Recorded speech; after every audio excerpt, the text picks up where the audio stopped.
Hey guys, it's just a quick video. I got baking soda in this little handheld media blaster. So I'm gonna try to get into that little hole, get that rust out. Let's see what happens.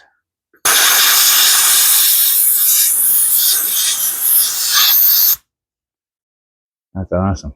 It does work.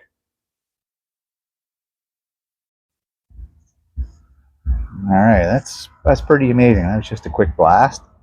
Completely cleaned that little hole out. I'm gonna try that on a couple of other spots.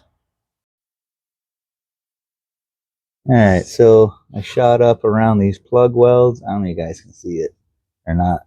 It cleaned up really nice around these. They are so nice and smooth and shiny.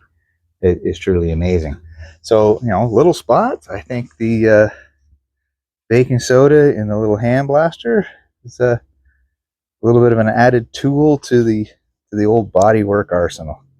Hope you enjoyed the video, guys. The next one, as always, peace.